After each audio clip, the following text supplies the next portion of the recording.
여러분 안녕하세요. 오늘은 유아교육과 보육에 대하여 알아보겠습니다. 유아교육과 보육은 어떤 공통점과 차이점이 있을까요? 사전을 찾아보면 유아교육은 초등학교에 들어가기 전에 아이들을 대상으로 하는 교육이라고 하며 보육은 어린아이들을 돌보아 기르는 것이라고 합니다. 그리고 유아는 생후 1년부터 만 6세까지의 어린아이라고 하여 젖먹이인 영아와 구별합니다. 그러나 사전에서 정의하는 유아교육과 보육의 의미는 학문 분야와 법령에서 사용하는 개념과 다소 차이가 있습니다. 먼저 학자들은 유아교육을 어떻게 보고 있을까요? 유아교육은 유아를 대상으로 하는 교육인 만큼 유아에 대하여 알아볼 필요가 있습니다. 19세기 말 아동연구에 이어 아동발달 연구에서 비롯된 발달심리학에서는 사람의 전생애에 걸친 발달을 여러 단계로 나누고 각 시기별로 대략적인 연령 범위를 정하고 있습니다. 학자들마다 발달 단계를 다양하게 제시하고 있지만 대체로 영아기는 출생 후부터 약 2세까지, 유아기는 2세부터 6 내지 7세까지로 보고 있습니다. 최근에는 유아교육에 초등학교 3학년 어린이를 포함하는 경향이 있습니다. 취학 전 교육과 초등학교 입학 후 교육의 연계성을 갖추는 의도에서 유아교육에 대해서 개념을 확장한 것입니다. 하나의 사례로 미국 유아교육협회는 유아교육을 0세부터 8세 유아를 위한 교육으로 정의했고 유아교육 분야의 전문단체나 학자들이 이에 동의하고 있습니다.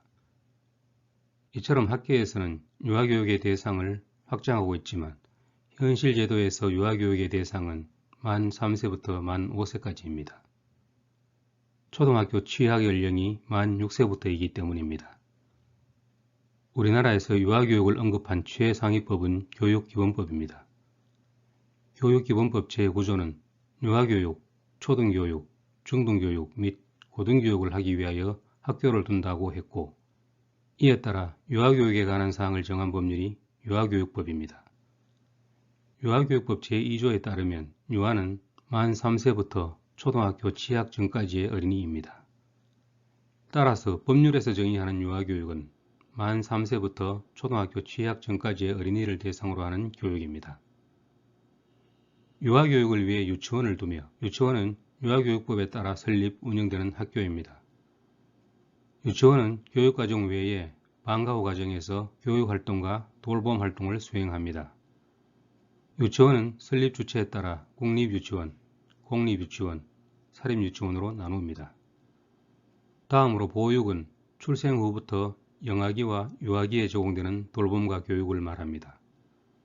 대체로 부모가 가정에서 영유아를 돌보지만 부모가 직업을 가지고 있거나 사정상 돌볼 수 없는 경우에는 부모를 대신하여 대리부모가 보육합니다. 보육의 개념은 출생 초기인 신생아에게는 필요한 영양과 식사를 제공하고 목욕을 시키고 쉽게 잠들 수 있게 하는 돌봄에 국한되지만 영아기에 들어서면서 점차 사회적 자극을 주고받는 상호작용을 포함해 언어, 인지, 수, 자연 등 통합적 교육활동을 의미한다고 할 수 있습니다. 보육은 과거 타가라는 개념에서 시작했습니다. 가정에서 부모가 양육하기 어려운 경우 부모를 대신하여 일정 시간 동안 아이를 맡아서 돌보아주는 것이었습니다.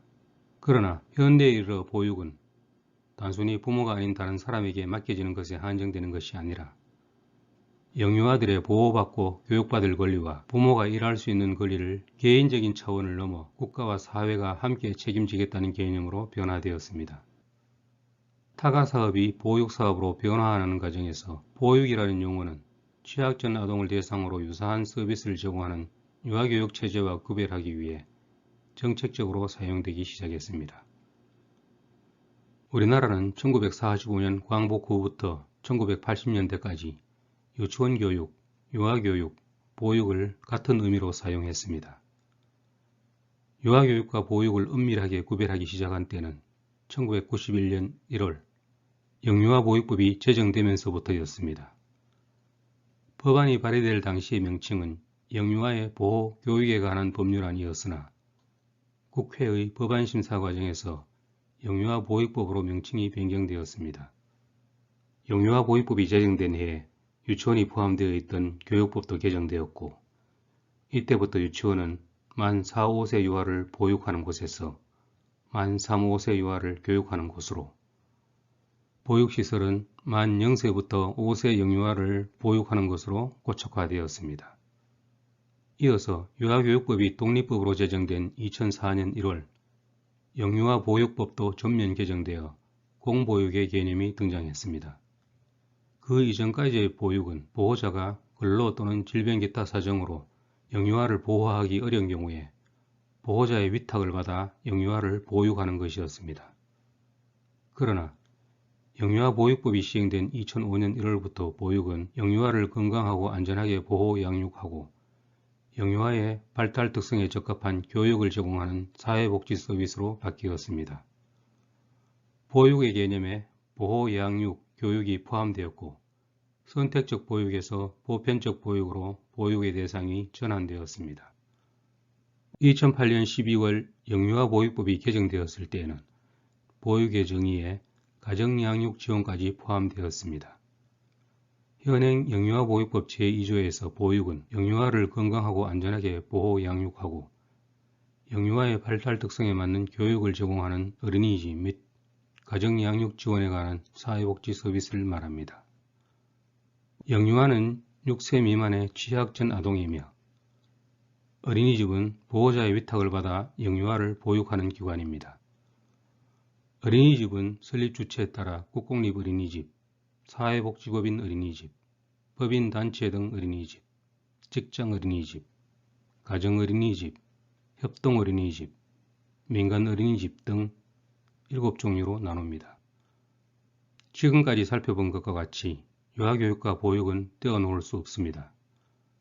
우리나라 유치원과 어린이집에는 각각 만 3세부터 5세까지 유아가 다니고 있고 유아기의 발달 특성으로 인해 유치원과 어린이집 모두 돌봄 서비스와 교육 서비스를 수행하고 있습니다.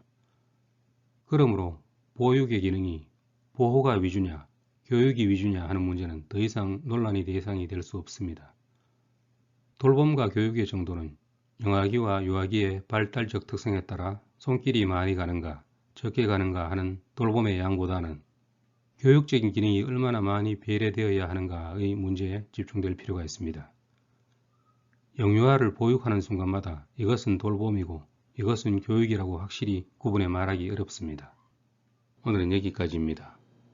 감사합니다.